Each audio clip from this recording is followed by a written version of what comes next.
All right, y'all. I wasn't even going to do this video today.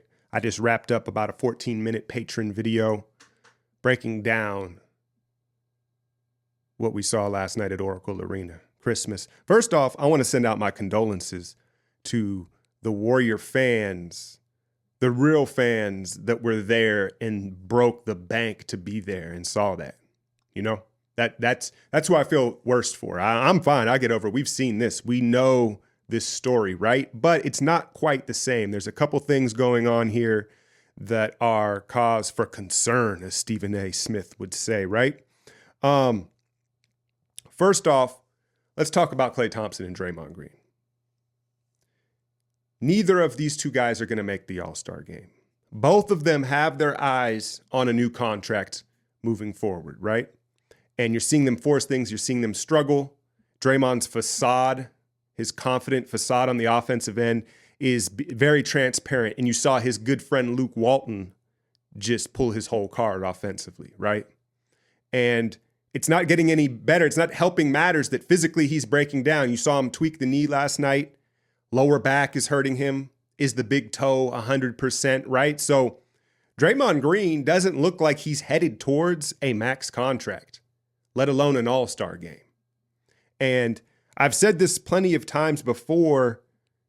My biggest issue with Draymond Green is his work ethic as far as, okay, you're not a gym rat. I don't expect you to be an elite shooter. You're never going to be a scorer, right?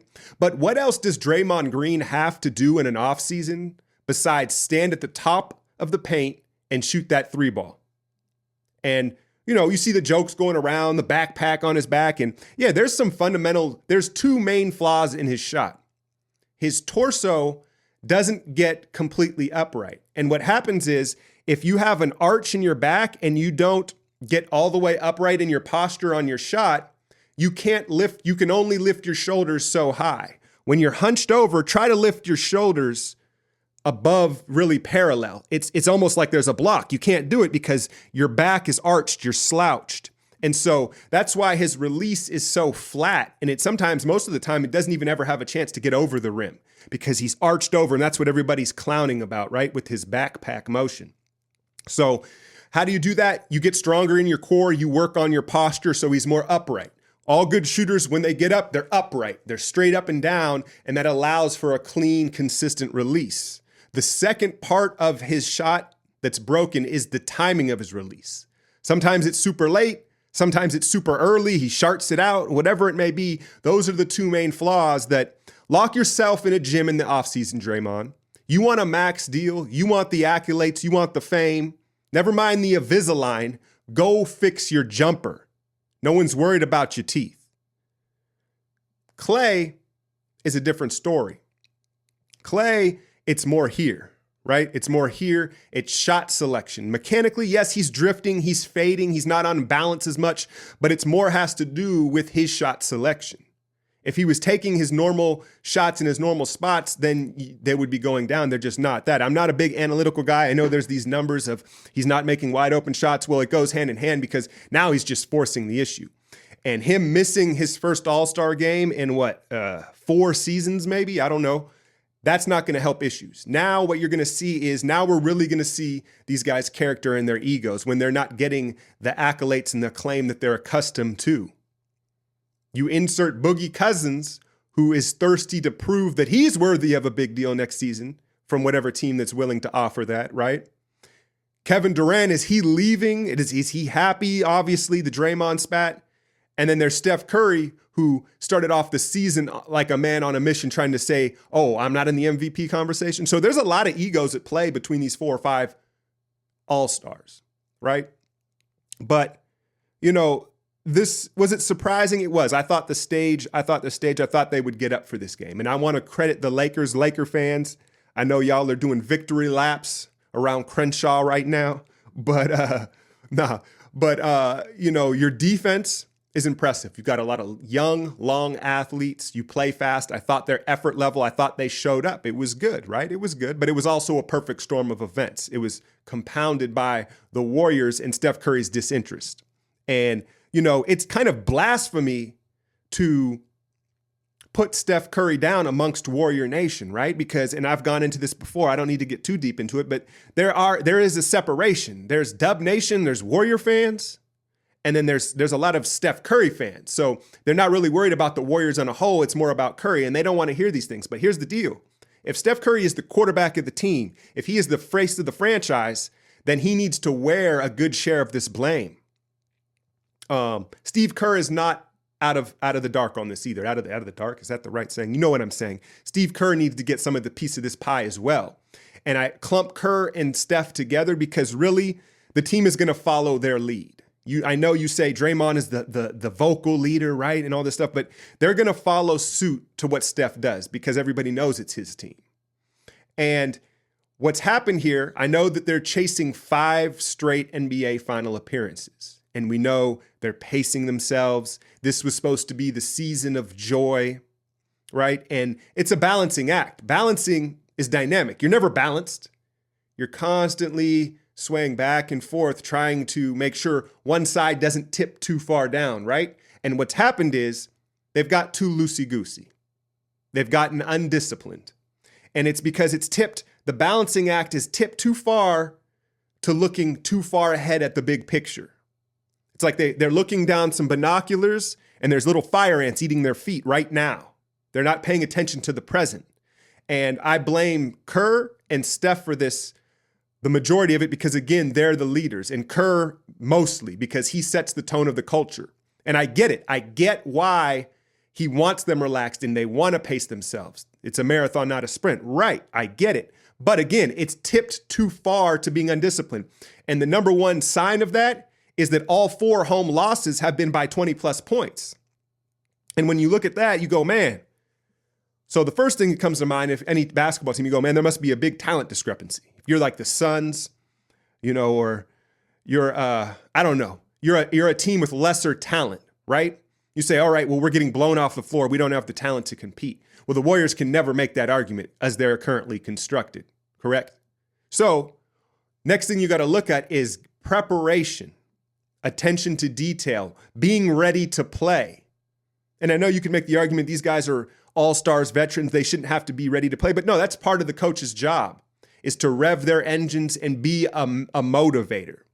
And, I'm going to take my shots here. At Steve Kerr a little bit, man. Because here's the deal. Steve Kerr is not a great motivator. That's what I've seen. I don't think he's a great motivator. And I don't even necessarily think he's a great X's and O's guy. What Steve Kerr is he is a cool, smart former player. And I've brought this up before. He's very good at managing the egos. And he's going to really have to show that skill moving forward with guys, again, struggling and everybody having an agenda, whether that's right or wrong. So he is the right man for that job. But what's been fallen by the wayside is discipline. There's nothing wrong with motivating them and firing them up for this game and putting a little grind on them. Because a lot of them, Draymond and most of these guys, they thrive when they're challenged. And I don't think Steve Kerr is challenging them enough right now in fear of this marathon. Now, the other thing that needs to be addressed is, and we've heard whispers of this the last 2 seasons, the gap is closing. The league is catching up. And it's absolutely a correct narrative. The league has changed. The 3-ball and the Warriors, give them credit for changing the league. But now some of the schemes and philosophies that Golden State rolls out look prehistoric. And the number one thing that needs to be fixed, because if you point to something, you can look at the analytics, you can do the eye test, you can watch the game, the defense isn't the same. And man, do we miss JaVale McGee in a rim protector, David West, some physicality in the paint. That's absolutely correct. It is. JaVale, I wish he would have played last night. I wanted him to have a triumphant return to Oracle. That would have been fun, win or lose, as a Warrior fan. But we definitely missed the rim protection. I understand that. But it goes far beyond that. It boils down to philosophy. And what's happening is, I know Ron Adams is the defensive specialist of this team, and he's an older dude. He's old school. So maybe he's not as quick to adapt to what's going on right now. But right now, you have to guard outside in. You have to prioritize defending the three-point line. And Golden State, if you watch them on a nightly basis, they don't do that. The help overhelps, sucks into the paint, the team kicks out and just pops threes. It's no longer a coincidence that all these teams that normally don't shoot threes well, shoot threes well against the Warriors. It's not a coincidence. It's a scheme. You saw it in Utah, you saw it against the Clippers, and you saw it last night with the Lakers. Kevin Durant is probably the biggest culprit of this. And the reason why, it's funny because your environment shapes who you are, right?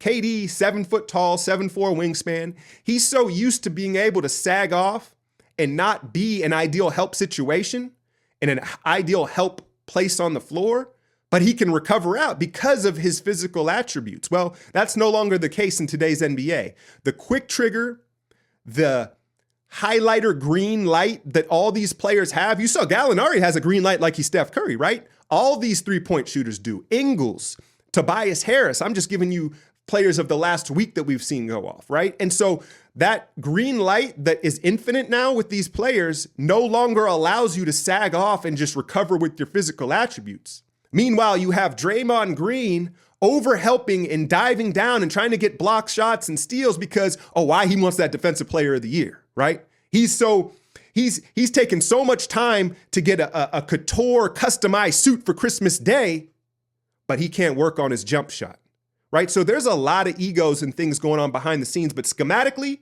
they've got to prioritize the three-point line. There's nothing wrong with giving up a few dunks, make them earn it the hard way in the paint at the rim. I know we don't have rim protection. And that's in part the problem, right? They're all being told, hey, you've got to come down and help. We need rim protection. No, you might as well concede the rim and guard the three-point line. It's become a math problem. The Bucks get it, the Raptors get it, and the Celtics get it. The Warriors need to catch up in that aspect. Now, is the sky falling? No, it's not, man. But I thought that I had to hop on here. Again, I'm hitting every game on the Patreon. But I know I'm not as consistent on this channel. I'm working on bigger projects and different things. I'm going to have a Warriors wrap-up of 2018 coming for y'all. But I had to hop on here and address what happened last night. Again, the Lakers, I credit them. The young guys showed up, right? And you should be excited. If you're a Laker fan, good defense. Lonzo's looking to shoot a little more, right? The question, I guess, for the Lakers moving forward, what I ask is Ingram going to get comfortable offensively off the ball, or are you going to have to play him as a six-man when LeBron's sitting? That might not be the worst thing, right, in the world. But again, it's early on. Was this the wake-up call the Warriors need? I'm just pointing out that in years past, there wasn't all these underlining issues with the team. It was more of just a coasting motivational thing. Now, there are a lot of layers to these issues, so it's going to be interesting to see how this plays out moving forward. As always, if you want the hottest Warrior takes, you know where to get it. Hit that like, share, and subscribe. I'm out, y'all. I've been winning so long, it's like alchemy.